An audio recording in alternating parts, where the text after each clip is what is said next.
Hello and welcome to the Game Theory Podcast. I'm your host, Sam Vecenie. Today, Bryce Simon joins me.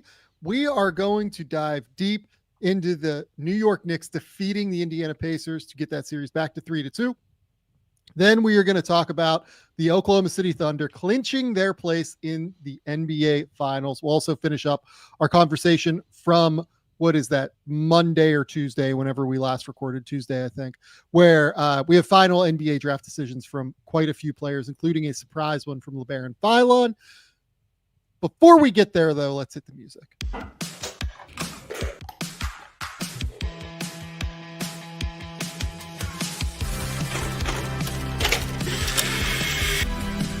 They do have a timeout. Decide not to use it. Way downtown. Bang! Bang! What's this gonna be? Wow! Are you kidding me? Hello and welcome to the Game Theory Podcast. I'm your host, Sam Vecenie. But if you watch the tape, what you will see completely orchestrated this game.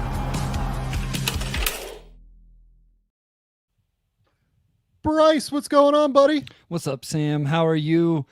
Playoffs not delivering nightly like I was giving the compliments earlier in these. Wednesday night, just utter disaster. And tonight, while there are some interesting things to talk about, just not a great game overall. I mean, obviously from a Knicks fans and Knicks perspective and all of that. And again, I do have some thoughts, maybe more strongly thoughts on what some individual Pacers did tonight, but just not like a super exciting into the, fourth quarter type of game that we had gotten spoiled with throughout the playoffs.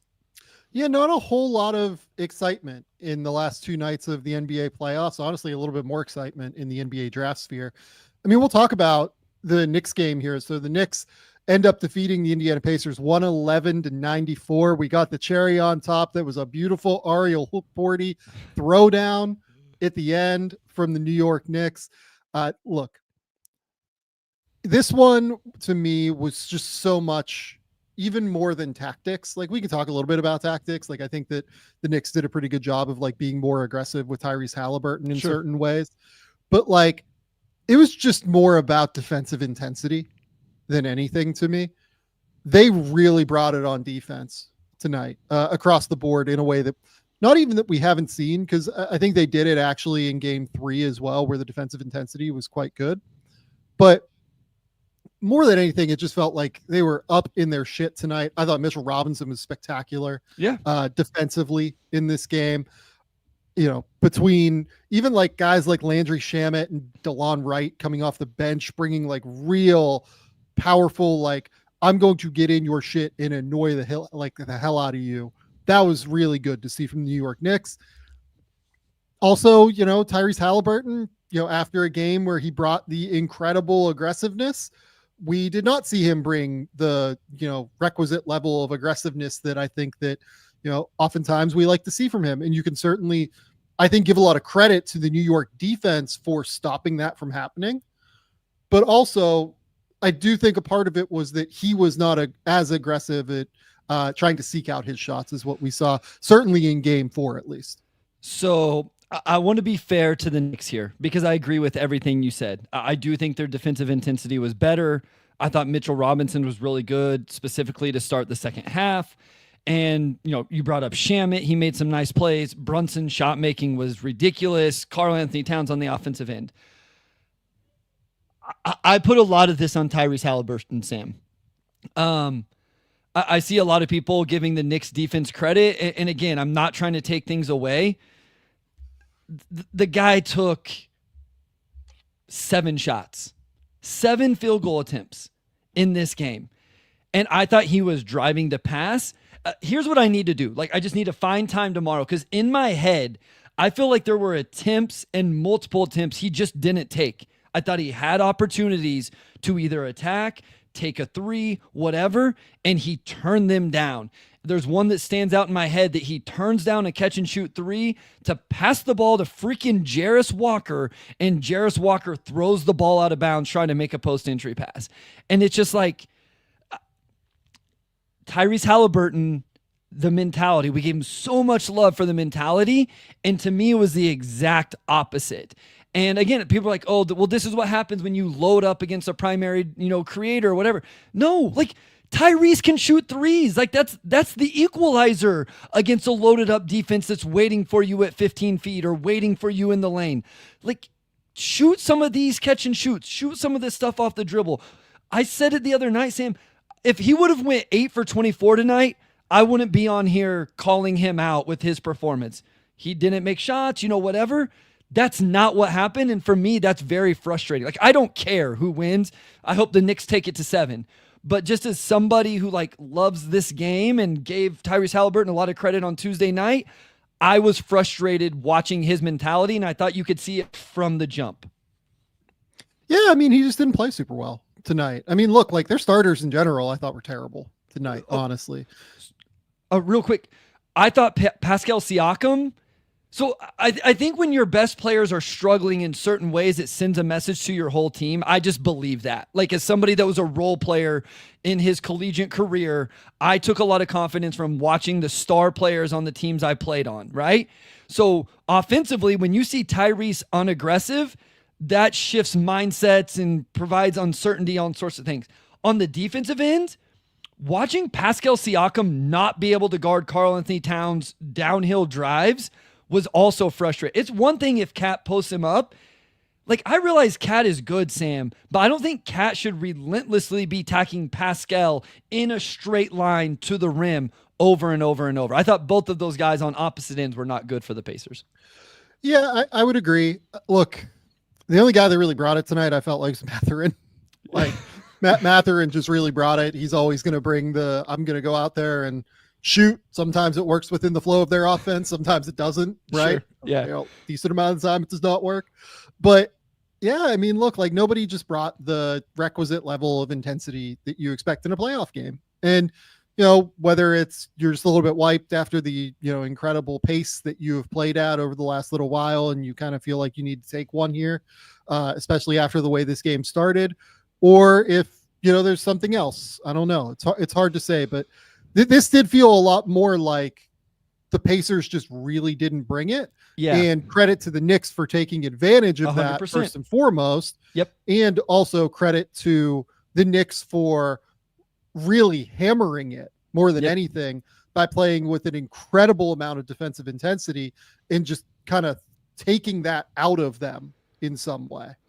I think the reason, disappointment's not the right word, because again, I don't care. I'm not going to lose any sleep over it, but I think the disappointment, I'll just go ahead and use that word, is we always talk about this team being relentless. This is what they do. They just continually put pressure on you and pressure on you and pressure on you. And watching them not do that tonight in a potential closeout game was just, it was a little, especially after watching OKC see the blood in the water on Wednesday night and just annihilate the Wolves, which, I mean, I don't think that was all OKC. Minnesota didn't show up in that one. And again, credit to the Knicks, because we just watched the team lay over in an elimination game the night before, and New York absolutely did not. They came out with an energy and an intensity, and I don't want this conversation to get skewed away from giving the Knicks credit. I just had to get that off my chest with the Pacers. Can I ask one more thing about the Pacers, and then we can give the Knicks all the love they deserve? Go ahead. Do we think Miles Turner is hurt or injured in some capacity? He doesn't. I don't think he's moving well. Yeah. I feel like sometimes I watch him just jog up the floor and there's I just wonder whenever the Pacers playoffs is over if we're gonna get that report of he had that moment in, what was it, game 2 where he went down the tunnel. Yeah. It wouldn't stun me if that there was still something going on there. I wouldn't be blown away by that at all. I think more than that though, what happened tonight was that, yes, they were not. The two words we use all the time with the Pacers are relentlessness and aggressiveness, and intentionality is the other big word. Yeah. Right. Yep.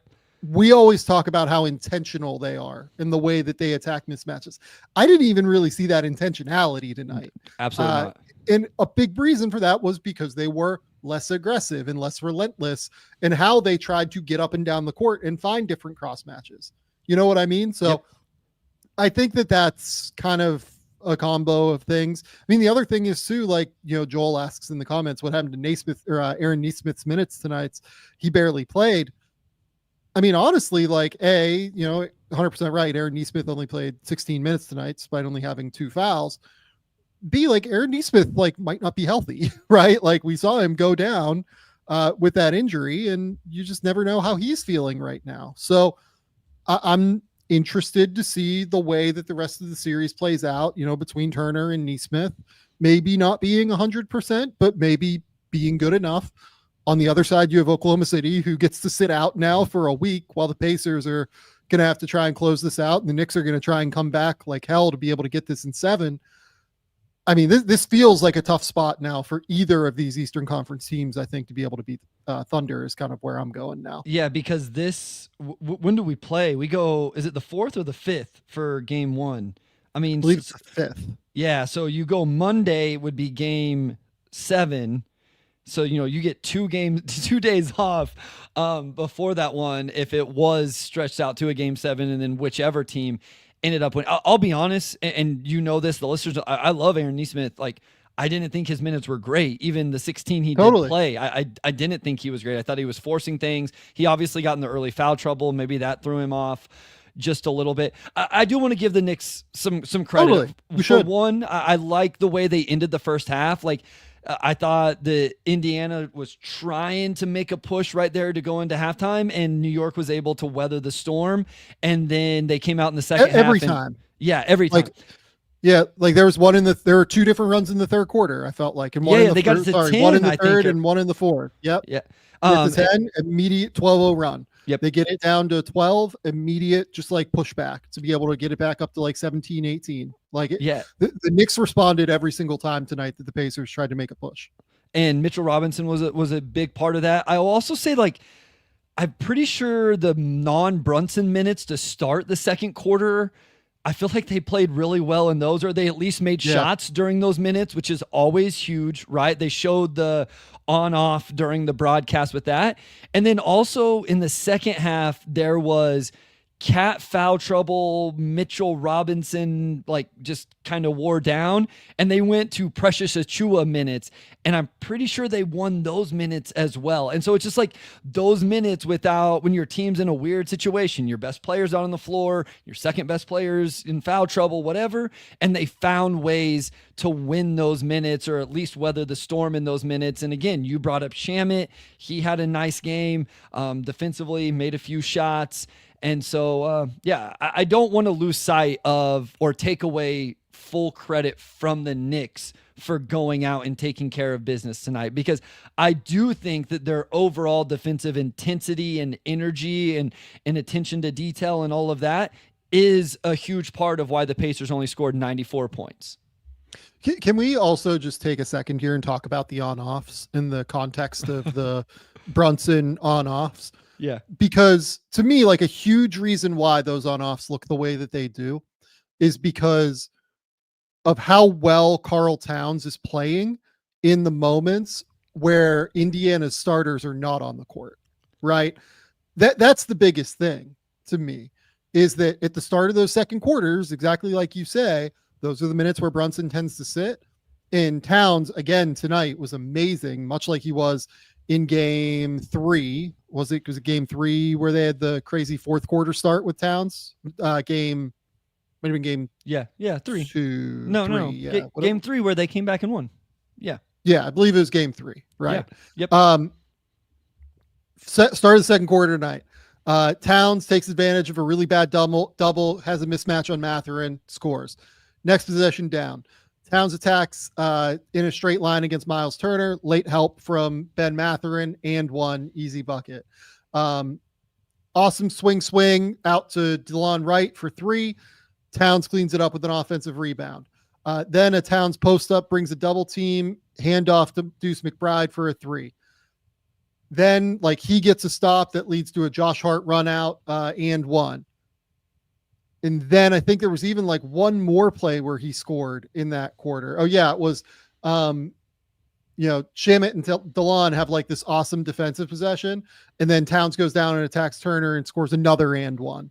And he had 15 and 8 already with 6 minutes left in the second quarter, and he was just fantastic. I thought he was so good in that moment in that game. It was so great at attacking those opportunistic opportunities to me against the second unit. And that's why the numbers are so bad. Like, he's doing it against, and this isn't a slight at Towns because he's doing it against Siakam and Turner in those minutes, but he is doing it against the second unit backcourt of Indiana, right? Where Matherin's in, where McConnell's in, where, you know, some of these other guys off the bench, like Jarris Walker played some minutes tonight at the start of the second quarter, right? So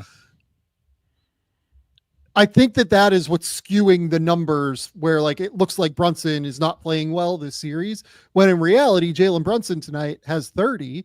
And I thought he completely set the tone for everything for them offensively in the first quarter. When they go up 10, like 25-15, he has 14 of their first 25, and he ends the game with 32, 5 and 5 and goes 12 for 18 from the field. I thought he was great tonight. I thought Brunson was awesome, and you're absolutely right. Whenever your best player sets the tone, and what I talk about intentionality, what I did love about the start for the Knicks specifically with Brunson was them using him in off-the-ball actions to create an advantage to then come on the ball and attack. And that's one thing I always watch for every game. They were very intentional about getting Tyrese onto Jalen Brunson tonight. Yeah, and so I always watch for that. And their first action of the game, they ran it. He was off the ball. He got something, got a bucket. The next time down, they love running the same action again after timeout, start of quarters, all of that. But then it had a counter to it. So he got the ball coming a different direction. And like you say, with some of those screens, he's able to get Tyrese on him. They just couldn't stop him. And I mean, this whole series, Sam, he's averaging 33 and 5.5 assists on 51, 36, 93, getting to the free throw line 9 times a game. He had the bad turnover game in game 1. Since then, he's gotten those under control. He has 4 30-point games plus the 40-point game. I mean, he's awesome. Jalen Brunson is awesome. And again, you said it exactly right. He set the tone for this game for the Knicks on the offensive end. And I just think that was so important for this game 5. Also, do just want to shout out again. I did this at the top, but Landry Shamet +4 in his 14 minutes. DeLon Wright +4 in his 10 minutes. DeLon Wright has 3 assists. Shamet makes 2 buckets. Again, I thought they brought it defensively in a way that like the Knicks bench could use in those minutes. Just bring the intensity, play as hard as you can for 10 minutes in a game, 5 minutes at a time. Just go 100%. Get into the Pacers shit and just try and make their lives miserable. And they knew the assignment tonight and accomplished it. Well, and the other thing I'll say is like, none of these dudes played 40 minutes for the Knicks tonight. So they were relatively speaking for the playoffs and especially for Tom Thibodeau, 34, 34, 36 for Cat. Mitchell Robinson was back down at 20, which I know some Knicks fans were like, get him back in the game, but I think that's kind of the sweet spot for Mitchell Robinson, whether he starts or not or whatever. Like, that's the sweet spot for him. Hart played 34, but we've talked about this a little bit in terms of just like stealing enough minutes. Like, can you manage the minutes? And Jalen Brunson specifically got a long stretch to rest to start the second quarter, which I just think that is huge whenever they weather the storm or win the minutes even, and he can just sit there and rest for 6 consecutive minutes to start the second quarter is so huge. And then obviously taking care of business in terms of being up by enough that a large portion of the end of the game, like, I don't know, what, the last 4 or 5 minutes, and then the subs came in. Like, it just wasn't highly contested fourth quarter basketball for some of it. And like, that's huge whenever you get one day off and then have to play a game 6. So shout out the Knicks for taking advantage of the opportunity, showing up, and absolutely taking care of business from the tip to the end. Yep. Completely agree. I don't have anything else to say about this game. That was it. And we'll go to game 6 and we'll see if the Pacers can pull it off at home now. Yeah.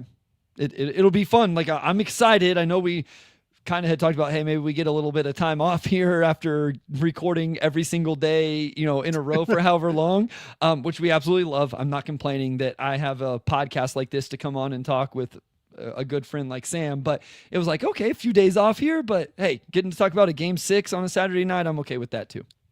I think that the plan podcast wise will be, we will probably just go live on Sunday instead of doing Saturday night. We'll probably just do the normal Sunday show because there's sense. No real Sunday. Reason. Yeah.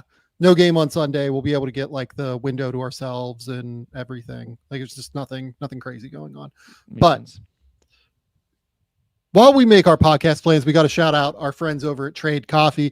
Whether you're gearing up for back-to-back meetings, whether you're podcasting every day with a good friend like Bryce, or you're shuttling kids back and forth to activities, your morning sets the tone for it all. That's why it should start with the perfect cup of coffee that is crafted just for you.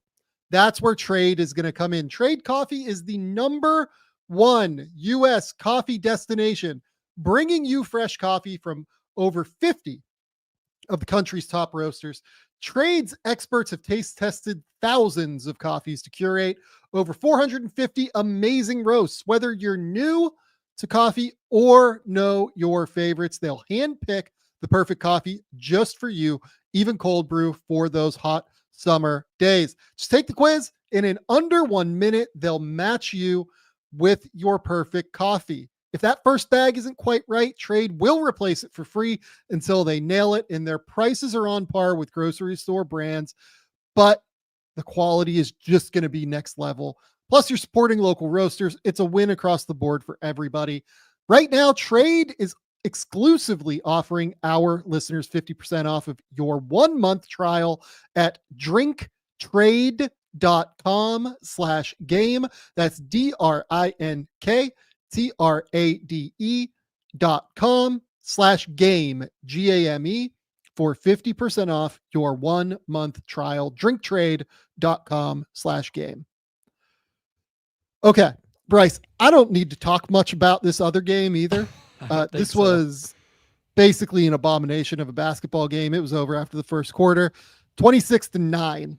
The Oklahoma City Thunder were up. They just completely suffocated Minnesota, and they suffocated Minnesota across the board throughout the series, right? And ultimately, to me, what this came down to is Minnesota did not have enough ball handling, did not have enough shot creation to be able to deal with the Oklahoma City Thunder. And, we both picked the Thunder going into the series. I picked the Thunder to win the title, certainly going into the playoffs. I think I had them in the finals in the preseason. Like this is exactly everything that I kind of expected from the Thunder at the end of the day. Yeah, I said this to somebody the other day. It was like, I feel like my analysis around the Thunder isn't as in depth as what people may want sometimes, because I'm just like, they're really good.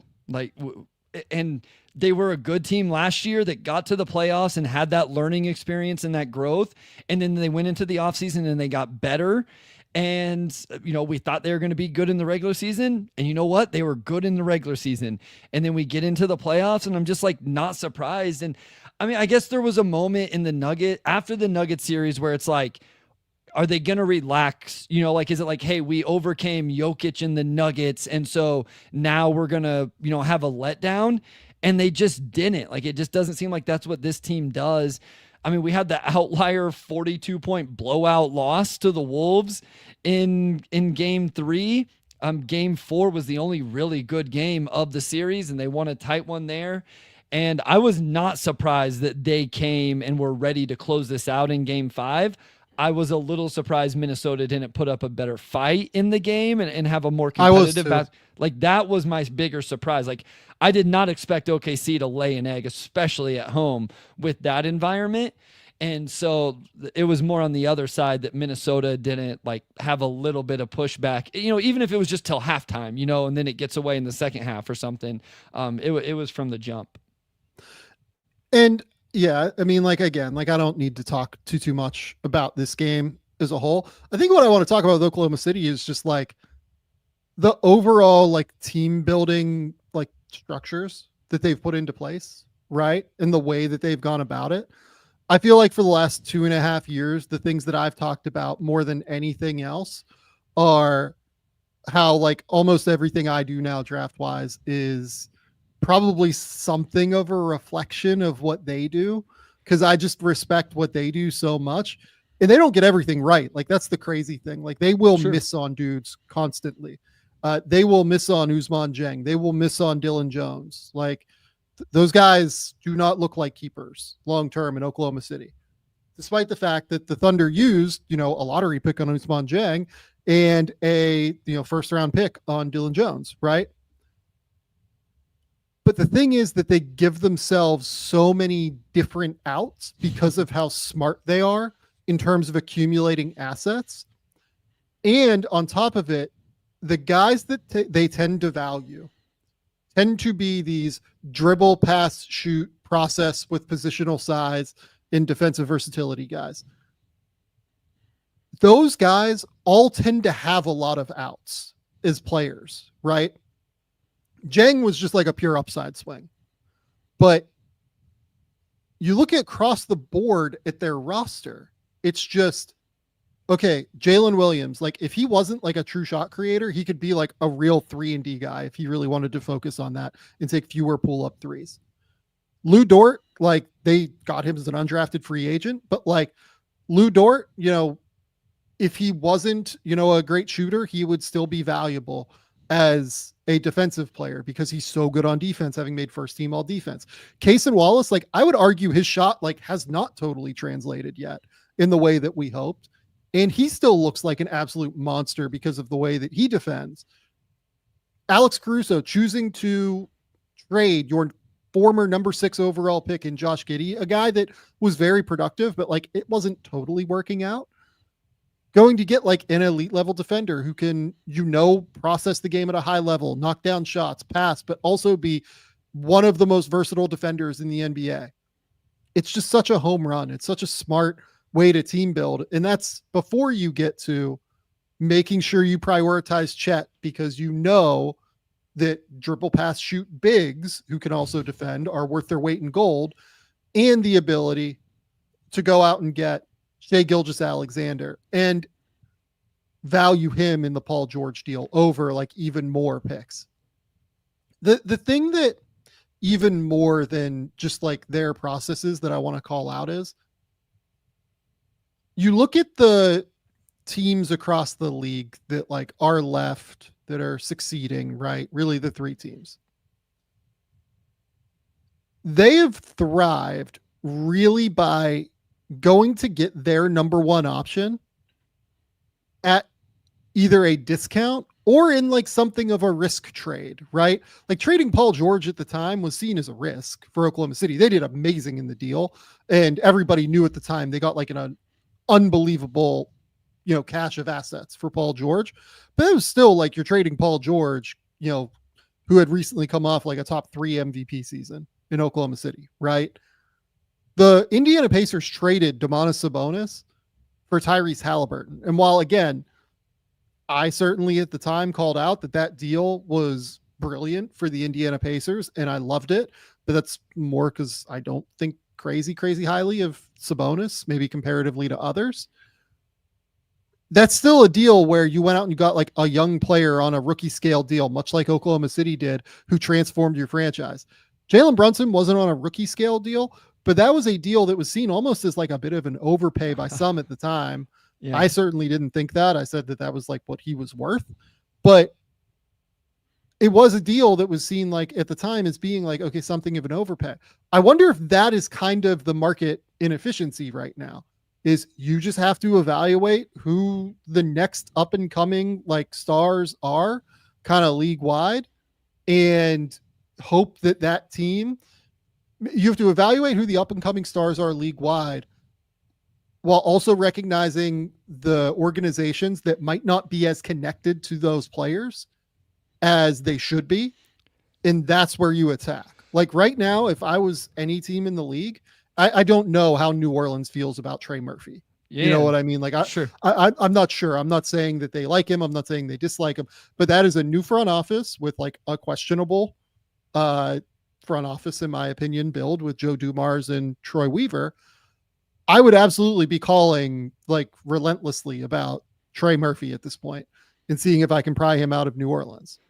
It's a really good point, because we always talk about NBA draft scouting and rarely do we talk about NBA scouting. Like the scouting the pro personnel side is so important. And not just the scouting of players, which is obviously important, right? Like recognizing guys who are playing really well on the upswing, who with, you know, more opportunities, but also just the dynamics of their teams, right? Because like there's interesting aspects with all of those. With the Paul George SGA trade, it was Like that doesn't happen if Kawhi doesn't, like that was a package deal, right? Like that's why OKC could get a king's ransom for Paul, partially because that was the completion. Like LA looked at that as not only are we trading for Paul George, we're trading for Paul George, and now we get to sign Kawhi Leonard. The Tyrese Halliburton one was, okay, whoever evaluated or realized they didn't think that they could play their two guards together. Dallas didn't prioritize Jalen Brunson for whatever reason, so like you have to keep tabs on all 29 other teams and what are their dynamics, and almost get in their psyche of how are they prioritizing and valuing their own players. Are they doing it correctly? Are they doing it incorrectly? Who are they going to let slip through their cracks on their team because they're not properly evaluating, or there's a log jam or something like that? It's a dynamic of roster construction we probably don't talk about enough, because it's always scouting the next wave of talent, not the talent that's currently in the league. Well, and like this is another one, right? Like Nick Nevins brings up in the YouTube comments, like please let the next one that we're talking about be Denny. I would argue like he already is. It may have already happened. Transformed like Portland. You know what I mean? Like his presence is what made them take that next leap. And you might have to overpay for that guy, right? Like you might do a deal where it's like, oh wait, you just traded 2 first-round picks for, including a lottery pick for Denny Avdia. And again, like that was a deal that I liked at the time because I loved the contract. I loved the player. Like it made sense to me to go for it. But that was one that could have gone poorly if Denny didn't take the leap that he did this year. And Denny looks freaking incredible now for the Portland Trail Blazers. Like that to me is look, like this is like somewhat obvious in some ways, but like finding the marginal inefficiencies like across the NBA in terms of what teams are not quite connected enough to certain players. That's the critical like piece of this for this year. And look, like you can build it a lot of different ways. Oklahoma City, outside of Shea, has built it through the draft, right? The Boston Celtics, went out and got Drew Holiday, went out and got Derek White, went out and got Kristaps, but they drafted Jason Tatum and Jaylen Brown at number 3 overall.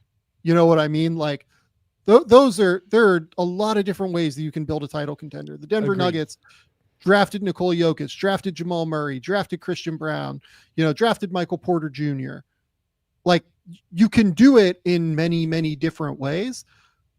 But it's interesting to me that this year, particularly, it's almost the year of, finding the undervalued asset kind of across the league and watching that player develop into a star under your watch. That's what this season feels like. When you look at the team building of the last 3 teams remaining that are playing. And to bring it back to the Thunder, I think what you said at the very top in terms of they have so many outs, and this has been the funnest part of what we've done with the offseason preview series that we're working on, and that are out right now. You can go watch 6 or 7 of them or something like that, with obviously the rest coming every single day.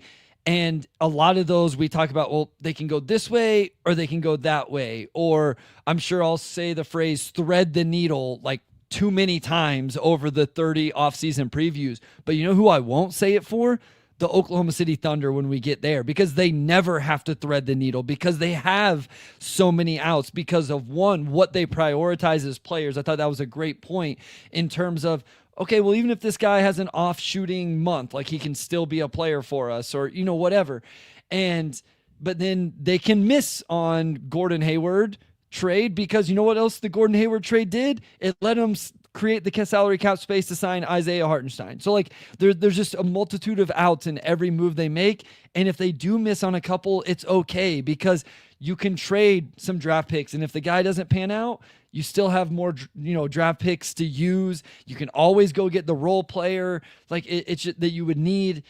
They've just set themselves up with so much. Like the one thing is, we talked about it recently, is the salary cap situation could get interesting depending on all NBA stuff for those next 2 stars that are coming. But that's not their fault. They can't do anything about salary cap, first apron, second apron stuff, whatever. But again, who's more equipped to balance the roster in other ways and bring the salary cap down outside of having to pay the stars? I mean, another team, by the way, is Atlanta grabbing Dyson Daniels. Great this year call, too. Bryant. Shout out to Bryant. Yeah, like, completely have recharged and changed their things. And, a reason that this is so important, a reason that the pro personnel scouting side is so important is frankly that the NBA drafts players that are 19 years old at the top of the draft. These guys are not completed products. If it takes them like a touch longer to develop and to figure their shit out, that's fine. Like it will most of the time. Most NBA rookies are not good when they enter the NBA, right? But having the pro personnel side, having the scouting side to understand, oh no, like this guy's a get. You know what I mean?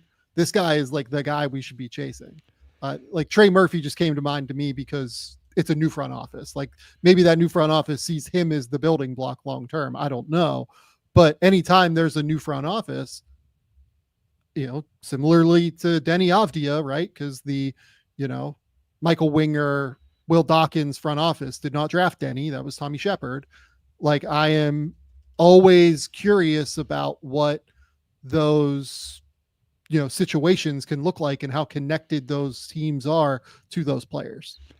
I mean, another one, and this is smaller scale player than what we're talking about. Like in the game tonight, Aaron Nesmith is another guy that like they, I don't know that they like pinpointed him, but getting him back in that trade at the time, like his 2 years in Boston were not much, Sam, and then he comes to Indiana and he plays really well and has been really important for them. So I know we're talking larger scale, like more starish type players than role players. I understand that, but it's those things that really help teams, build this thing out. And it's not something talked about enough, the NBA side of scouting and personnel.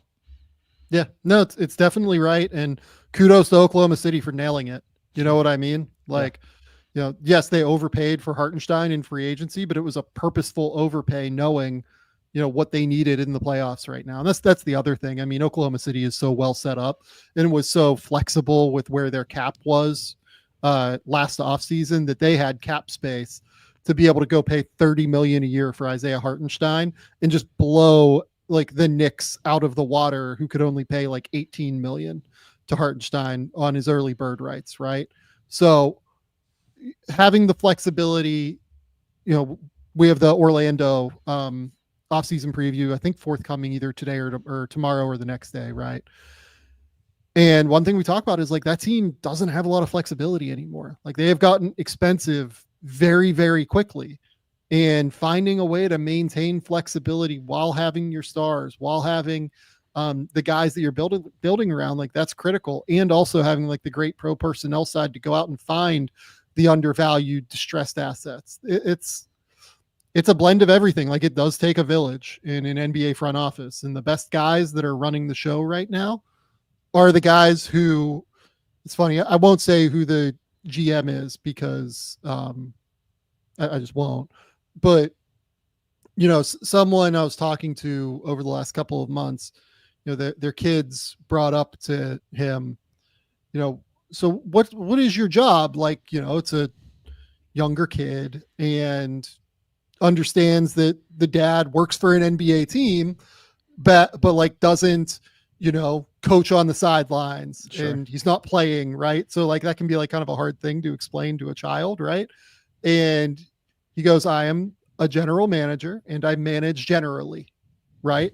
Like any problem that comes up, anything that, any decision that needs to be made in terms of roster, any decision that needs to be made in terms of like the human beings that work for the team, any decision that needs to be made across the board. Like that's what I'm responsible for. And that is it. Like the best GMs right now to me are the ones who are the best at taking in all of the information, understanding what all of it means, and managing generally, and being able to understand what all of those decisions are at the end of the day. Well, and I think there's something else we've talked about through those previews and then these lives as well, is the synergy across the board, right? And that kind of starts with the general manager setting the tone of this is what he envisions, we envision, this is what our team is going to be about. And then a coach that will, implement that and players that will buy into it. Because we can sit here and talk all day about winning on the margins or getting this star or that star or identifying talent. If it's not talent that fits your system and your identity, it does not matter, right? Like there's certain players that would not fit the Indiana Pacers system because they don't want to play with pace. Or there are certain players that could be really, really good that may not fit Oklahoma City because they're not two-way versatile defenders that dribble past you, and like there's always exceptions. Like Hartenstein doesn't shoot it, but he hits enough of the other boxes to fit in still and fit a real need for them. And so I think that's a huge part of a general manager as well, of terms of like, this is the vision, and then I'm going to get everybody in sync from me, my staff, the coach, the coaching staff, and the players. And we got to be in synergy across the board with that vision, whatever. Like, that's always my thing, Sam. Like, I truly believe there's a bunch of different ways to build a team, win championships, but you're never going to do it if you don't have a singular vision, right? Like, I would much rather somebody go all in on a single vision and be wrong than be changing it up every 18 months or be insecure or be trying to, cut it into thirds, like a little bit of this, a little bit of that. Well, and this is where we can close on Oklahoma City. I think that is what has made them so impressive over this run, is that they just have a top-down organizational credo, mentality, like whatever you're looking for here. They are so good at making sure everybody is aligned and rowing in the same direction, right? Yeah. Mark Dagnall was the G League head coach. Yep. Who was running the same stuff that the main team with Oklahoma City ran when Billy Donovan was there, because he coached with Billy Donovan at Florida, right? And knew exactly, had been with Billy forever, knew exactly what he wanted to do. They bring up Mark becomes the head coach. Then, you have an organizational philosophy. Who are the players that are going to work with this idea? What scheme do we run? We want to go 5 out. We want to play, dribble, pass, shoot. Everybody be able to do that. Instead of trying to fit square pegs into round holes for certain coaches, they all were aligned in terms of saying, okay, we need a 5-out center. We're going to go get Al Horford to start. He at least will allow us to play 5 out a little bit more consistently, even while we continue to work through what we want to do long-term. They played like Isaiah Roby and Darius Baisley at the 5 early on, right? Just because they wanted to have a specific style of play and continue to ingrain and ingratiate that within their players, even if it meant like probably winning fewer games early on, right? And part of this is that, like, Sam Presti has an incredible amount of job security, so he's able to do these things. But it all comes from the top, with Sam Presti being the president of basketball operations and having a top-down mentality that filters through the entire organization. Their guys look for certain players, right? Their scouts, their, VPs of player personnel, whatever you want to say, like, everybody knows the kind of player that is a Thunder player. And that is so critical. Not every organization runs like that. I'm just telling you guys this. Like, they just don't. And that ultimately, to me, is why this team is having an immense amount of success, is that there is this incredible top-down mentality in terms of, let's make sure that we get the right people that fit exactly what we want to do into the building. And if we have to overpay to do it, with Isaiah Hartenstein, so be it. If we have to, take Jalen Williams when he was, a kid at Santa Clara at number 11, even though I think the Cavs were going to take him at 14 as well.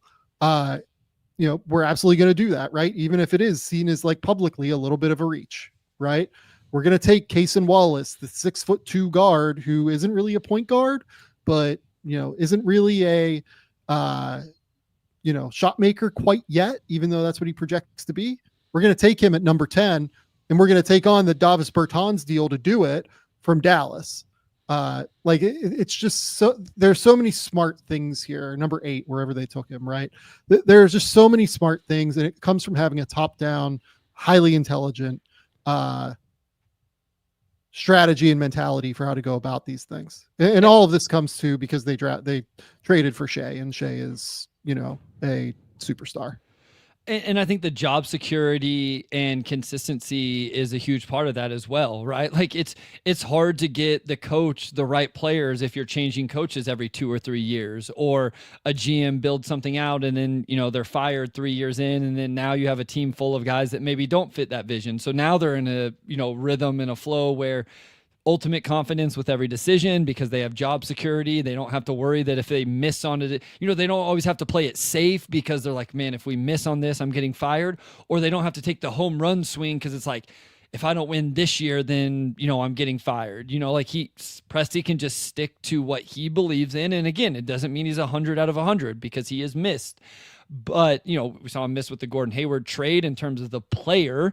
We saw him miss with the draft picks. We talked about that. But the consistency allows him to can just stay with his process, which has proven that big picture is going to work. And then the consistency of the coach and the scheme, and just knowing like we can just continue to filter in these same types of players into that. Totally agree. Okay. Bryce, we got a bit of a surprise with the NBA draft last night. Yeah. Labaron Philon is going back to Alabama. Look, everything I'd been told with Labaron Philon was that he was coming out. Labaron Philon very publicly said that he was leaving at the combine and was 100% in the draft. I'm truly fascinated to see what changed whenever he finally decides to discuss this. I had written the Labaron draft guide profile, and I really like the player. I love the way that he sees the court. I think he has this just like incredible spatial awareness on the court, but I ultimately don't dislike this move from him. Bryce, what was your immediate thought when you saw that Labaron is going back? Yeah, I was the same, I guess, in terms of, I think there was real first round potential for Labaron Philon. I assume if he would have stayed in, that there was a good chance that a team would have ended up taking him at the end of the first round. I had him right in that tier though, Sam, and you've talked about, I think you've tweeted and publicly talked about like where you think a player ultimately kind of has to be to truly be a first round guarantee. I think you've thrown out top 20-ish, right, to feel pretty comfortable. And you've also mentioned how rare first round guarantees actually are, right? Like, and what goes into all of that. And so maybe he was just trying to play it till the very end and never got it. I would be remiss not to say that, like, I wonder if the NIL offer changed, at some point in the final 24, 48 hours. Like, this is part of the equation in the world we live in right now. There's nothing wrong with that. Like, go get your money. But I assume it's some sort of those factors in terms, like, if he just felt like he wasn't ready to take the jump, I don't know that would have went right up to the last second. So my immediate thought is waiting on a guarantee, or was waiting on a bigger NIL deal to counter where he thought he was at in the draft. So just as a player, right, with Labaron Philon, if you would make me say the 20 guys in this draft that, like, if we look back in 10 years on the 2025 NBA draft, if Philon had been in this draft, that end up being like really good rotation level, solid basketball players, he would have been on that list for me. And yet I still had him ranked, like, I think that he was going to be like 31, 32, 33 for me. Yep. Because I just thought it was going to take way too long for him to get there. It reminded me so much of Nickeil Alexander-Walker, where he's just so skinny that it's going to be multiple years of physical development before he is able to, like, really impact the game at a high level on an NBA court. And it's not a shot at who he's going to be long-term. I think he's going to be really, really good and really, really valuable. But like Chris Dunn is another one, right? Like, it took Chris Dunn a while to be able to establish himself. These guys that, can really pass, but don't really have a way to score yet in the NBA. Philon has his little floater that's nice, but that's really about it right now. And that's not a way to live in the NBA as a scorer. It's hard for them to find a role offensively because teams will just play off of you at the end of the day. And I don't think that Philon would have been able to make the defensive impact that he will when he's, 24, 23, 25, whatever right now, just because of how skinny he is. I love the way he gets through screens. I love the way that he is so aggressive at the point of attack. I think he has great basketball IQ defensively. He's just 174 pounds. Like Yeah. it's hard to be 6'3", 174 pounds in the NBA. And I don't blame him for going back, especially given that I'm sure he's making over $2 million or something like that. Like, go develop there. You're in an amazing scheme, an amazing system, maybe the best one in all of college basketball at Alabama. You're surrounded by shooters next year, like Jaleel Bethea, Latrell Wrightsell, Aiden Holloway, Houston Millette redshirted last year. Like, they have shooters all over the place, right? So you're going to have a well-spaced court. You're going to get to run the show a little bit more. You're going to get to develop your ball skills a little bit. Hopefully you find a way to score consistently. I think this makes total sense. Yeah, and he's not going to develop the body that you're talking about in 1 year, but what if he comes back next year 10 pounds stronger and then runs the show there and does all of the things? Like, he's a real first-round pick next year, I think. Like, I actually started I had some free time today and I wanted to look at some of the top high school kids coming in. Like, I wanted to get some real notes on some of those guys, on Debanza and Boozer and Amint and all of those. And so I kind of just like roughly started putting a 2026 big board together. And it's like Philon is one of the more exciting returners that I had as I was going through my list already. So he's got a real chance to, like you said, probably make $2 million this year, add to his body before he gets into the NBA. If he has a big time year, he's going to be a first round pick and maybe a high first round pick. And then you get into the NBA and you're a little bit more ready. And I've had someone close to me that I work around in this world says all the time, like, the clock starts really fast in the NBA. And if you're not ready, they chew you up and they spit you out. And that's it. That's always stuck with me, right? Because we always have like, well, if you're a top 5 pick or top 10 pick or whatever, like, they're going to give you every chance. It's like, for a little while, for a couple years, yeah, they will. And then you still may end up not making it, right? Like, it happens fast for these guys. And if you're really far away, it's tough to come back from. And it's tough to get rid of that stigma as well. Like, oh, you were a top 10 pick that didn't make it, or, whatever, and trying to get those other chances. So it's just, point being, long way to get to a short point. You got to be ready when you go. And if he wasn't ready physically or otherwise, then it was the best decision to go back. And again, especially when you factor in the money that these kids can make now. Yeah, no, I think it makes total sense to me across the board for him. On the other side, we have RJ Lewis, who decides to pass up on millions of dollars and go to the NBA. This is just kind of dumbfounding to me, to be honest with you. I now need to write a draft guide profile on RJ Lewis. That'll be literally like when I start on, whenever I get done with this show. I did not have him in my top 60. It's not impossible he ends up there. He might end up there by the time I get done kind of writing it and figuring out where he sits. But I have not talked to an NBA person that's like RJ Lewis, first round pick. Basically everyone thinks he's a two-way guy. Yeah. And he would have made 4 times as much money returning to college, I would guess, versus being a two-way guy next year. Yeah, I kind of tried to round out my board today. I mean, I felt pretty good up till, mid 30s. And then I had a bunch of names. I wasn't, and so he ended up right outside the top 60 for me, Sam, as I go. It just, not a guy that he's in my interesting tier of players, in terms of, all right, I saw some 3-and-D stuff, but he doesn't shoot a whole lot of threes. I know there's defensive versatility. I don't know. It was an interesting decision, as you say. Because it's funny, all of the names around him where I have him are auto eligible guys. It's guys that are out of eligibility. And so they're obviously on the board because of that. He's kind of the only one that made this decision and is in this same tier of players. So like, what is the sell here? So this just strikes me as the kind of player that tends to be way better in Europe or in college basketball, because he can get to like a mid-range jumper. He can drive to the rim in college basketball. Not really a shooter yet though, but he's not going to be good enough to play on the ball in the NBA. Like he's just not. Doesn't separate well enough right now to be able to do that.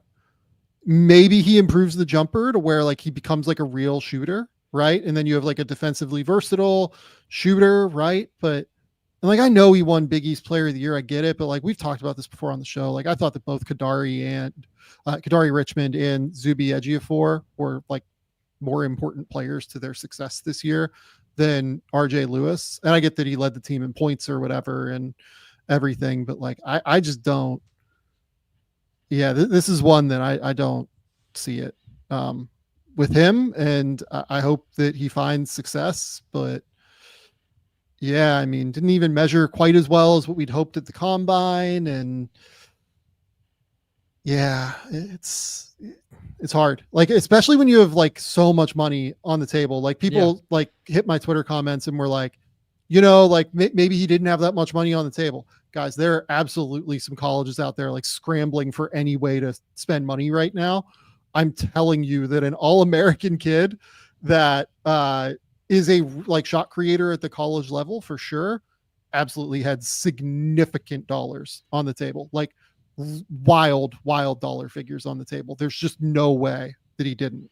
Yeah, no, I agree. Like we've been talking about it all year in terms of how this was going to change the equation. And, in general, I just thought we'd see a mass exodus back to college for that NIL money. And I don't know that we fully saw that. We saw a lot of names. And I guess I was just kind of surprised, like some of these guys that were even in the 35 to 45 range, guys that maybe I don't look at as guaranteed first rounders, still kind of surprised me. But this is just one where it's like, feels like you're not even a borderline first round pick. It seems like a unique decision not to go make that money. But here's the other thing, like he's the kid that's worked really hard for it. He's the one that put in the work to get where he's at. He's the one that knows whether he likes going to class or if he's ready to make the next move, or maybe just tired of college basketball for whatever reason. Like I'm not even saying it's negative things, like maybe he's just ready to be a pro. And in regards to that, like who am I guess to judge what he does with his career, because he's the one that's put in the hours in the gym and the weight room and all of that to get there. It just, from an outsider's perspective, it seems like that there could have been a better decision here. Yeah, I mean, I agree in general. It's just for me, it's hard when there's this much money on the table that you're probably like taking off of the table whenever there's just not that much money in Europe. And there's not that much money if you're like a G League guy, right? So like just the risk reward of, this kid could have multiple millions of dollars in the bank by the time he leaves college versus what is now like an uncertain future kind of. It's it's a little bit harder for me to get. But like I'll say this too, so like Jameer Watkins goes right and decides to stay in the draft. I have less of a problem with this, if only because Jameer Watkins is literally older than Anthony Edwards. That is not I'm not exaggerating. He's literally like a month or two older than Anthony Edwards. Like if you have like that long in college, you've been in college for 5 years and you turn 24, I think in June, and you got to go. Like that's one where I'm just like, what, any decision that kid wants to make, whatever. Like, and he portaled last year, so he probably made like real bank going into last year. Like that's one where I'm just like, I completely get it. Yeah, he'll turn 24 right before Summer League, right before we get out there for that. But I will also say, like, I have a pretty good I have some distance between Jameer Watkins and RJ on my board as well. So even in regards to that, I understand the decision a little bit more. Yeah, I agree. I have a little bit of a distance, not that far, but like a little bit of a distance between those two. Yanic Konan Niederhauser decides to stay in. I think you and I are probably a little bit lower on him than what others are, but like just the athletic tools at the end of the day, I think I have him in the top 45. Um, this is the kid that like colleges. Well, I didn't get the impression that the NIL package was massive, that he'd be coming back to because he did not portal. And B, he is somebody that like NBA teams like didn't totally know exactly who he was. Like they knew who he was, but like they were trying to get information on him like pretty aggressively over the course of the last few weeks. Like that kid that's just like such a spike kid that will go in like the top half of the second round probably. I completely understand him going too, because like you could say the same for RJ Lewis, I guess. Like stock will never be higher coming off of All-American and Big East or whatever, but I think that he would have made 2x in college what Niederhauser did from my from what I've been told. Yeah, Niederhauser's interesting. I have him in the same tier. It's the same general area on my board as well. I'll probably be over on the Substack. I started a Pistons Draft Crush series, so I'll look at guys in this range into the first round up to the number 37 pick. So if Detroit traded into the end of the first round, like I looked at Maxime Renault, I started today, but Niederhauser, my point is Niederhauser will be a guy that I'll be breaking down soon as well. He's interesting. We talked about it a little bit. The combine measurements were crazy, and then you watch the film and not all of that shows up as much, but I could see where NBA teams would be interested, and I assume he'd go in the top half of the second round as well. Yeah. Is that, I mean, Miles Bird decided to go back. Another kid that's just like very skinny at the end of the day. I like saw that that must have broke a lot of people's big boards, because I think Miles Bird was the most common, like, people would quote tweet with their, some comment about having to put out a new version of their big board or have to go back to the big board or whatever. So I assume Miles Bird was the most common, like, this guy's in my top 20, and then now he's not in the draft player. Wasn't there for me necessarily, but I know a lot of people were intrigued with him on the wing.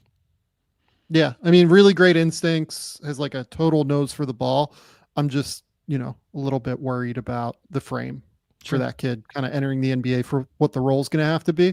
Just has to get stronger at the end of the day. I think he'll probably play in the NBA. Needs to improve the jumper for sure as well, just like the consistency. He's going to have to prove that he can knock down shots, right? Like he took shots like a shooter this year, took 6 3-point attempts, but 30%. Now the free throw percentage is phenomenal. Like it's really good, but I wouldn't. He shot 30 the last 2 seasons. He only played 14 minutes a game as a sophomore, but played 34 games. But 38% from the field and 30% from three. Sam, like, would be nice to see him knock down shots for sure. Yep. Final thing here before we get out of here. Gabe Mueller or Miller asked this question with a super chat. Shout out to you, Gabe. Thank you. You guys have mentioned how good a fit Charlotte is for VJ Edgecombe. Do you believe the handle and creation improved to justify a top 4 pick? Is he just a good role player long term, or is there star upside there?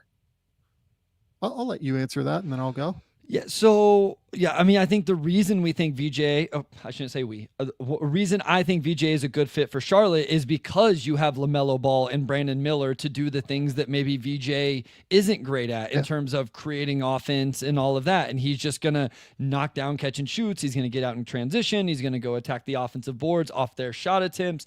And then ideally, he's the defender that you don't need either one of them to be in terms of primary matchups and all of that.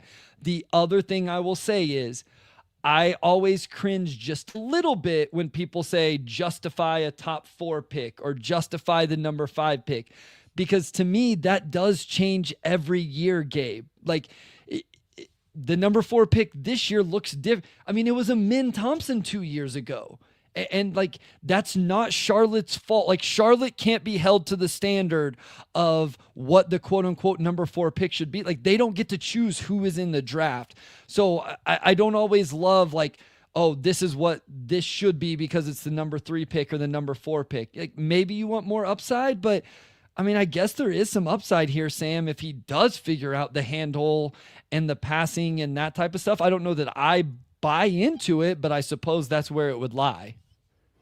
I think that's right. You need to have a real sense that he's going to improve as a ball handler, particularly improve his left hand, I think, as a playmaker. And if that happens, I can see a world where he is at least able to be like he's never going to be a primary, I don't think, but he could maybe be like an off-ball scorer. Yeah. If you watch the games against like Houston, I'm trying to think, there are a couple other games that aren't coming to my head immediately right now, just because we've been podcasting forever over the last few days, where teams like really pressured him at the point of attack with the ball. It's kind of hard to envision somebody who like really dealt with pressure in that way becoming like a primary guy.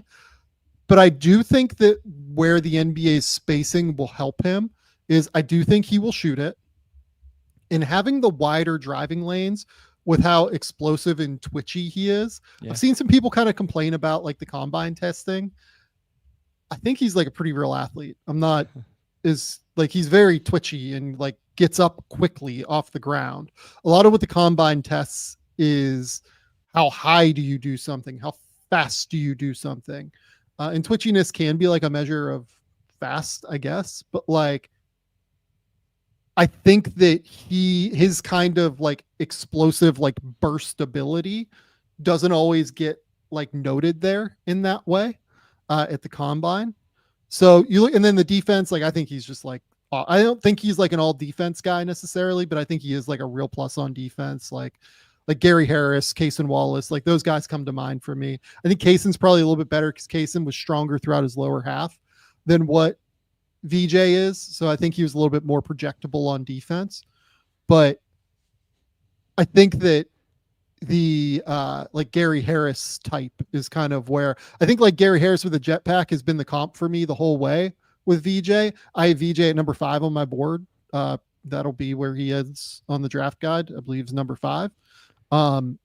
So like I will have guys ahead of him at number 4, but I do really like the fit with Charlotte because they do need somebody who can come in and defend at the point of attack. They need to start creating a defensive infrastructure at some point.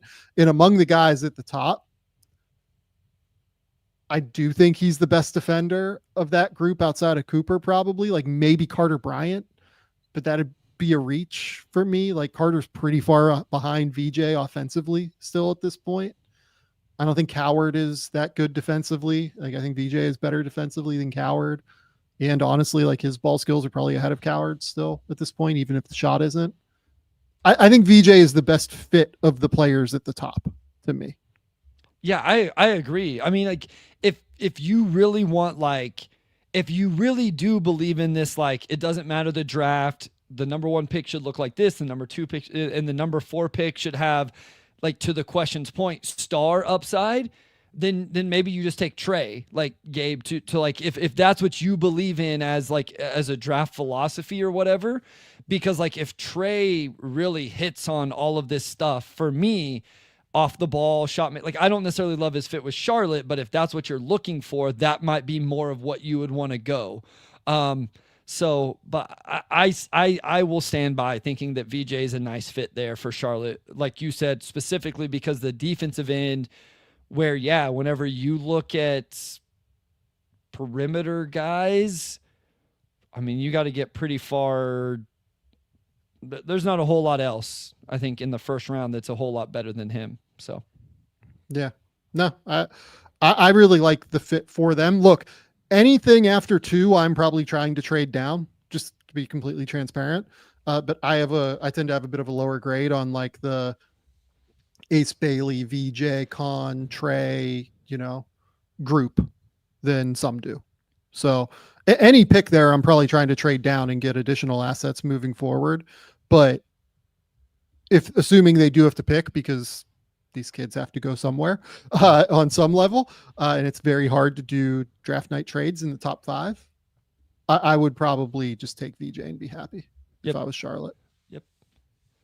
Assuming that like Dylan is off the board and Cooper is off the board. Yep. That is. Yep. So, yeah, that's where I'm at. Okay, Bryce. Tell the people where they can find your work. Tell the people what's going on. Yeah, at Motor City Hoops on Twitter, on Blue Sky. I mentioned the Substack. I will start doing some NBA draft video breakdowns. Like I say, I started with Maxime Reynaud, so it's going to be into the first round, top of the second round type guys, because it's a Pistons Substack, and that's where their pick is at right now, or where they potentially could be if they did decide to trade it back into the end of the first round or something. So be on the lookout for those. I'll drop, I don't know how many ever I can get over the next month or so. The Pistons Pulse podcast. Otherwise, the Game Theory podcast right here with Sam Vecenie. Also, thank you guys for the nice comments about the offseason previews. Again, I think of all the things we've done, that's been the most like where people have reached out with either a comment or a DM or a text or whatever, and just been like, appreciate the work you guys are doing. And I even had somebody, I had to share this with you, Sam. I don't know if you saw it. Somebody hit me and said, watch the Pistons one.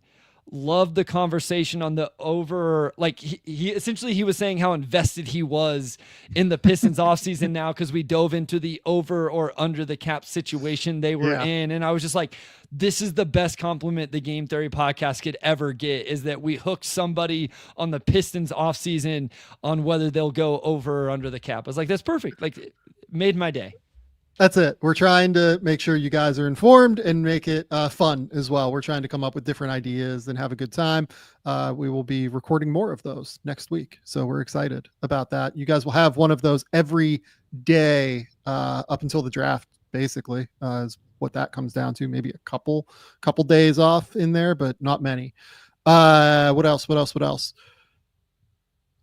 Thank you all for subscribing to the YouTube channel. We're up over 38,000 subscriptions. We appreciate you guys immensely. Go hit the subscribe button. Go hit the subscribe button over on Spotify, Apple Podcasts, whatever podcasting platform you use. All of the off-season previews go up there. All of the podcasts go up there. We appreciate you guys immensely for hanging out and for having a good time, rocking with us. What else? We will be back Sunday is the plan.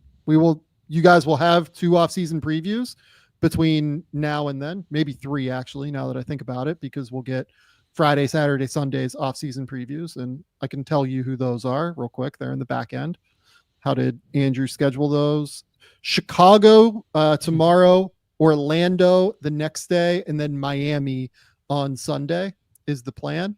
Bryce and I will also be back on Sunday in order to talk through whatever happens in game 6 of Knicks-Pacers, as well as, what else is going on. Who knows? Maybe we'll do like, if this game is bad and the Pacers blow them out or something, maybe we'll do a mock draft on Sunday, because we probably do need to do one between the finals starting and the NBA playoffs in the Western Conference or Eastern Conference finals ending. So that's the plan. Like that's where we're at this point. 3 off-season previews, then mock draft, or just more playoff stuff. We'll see. And that's kind of it.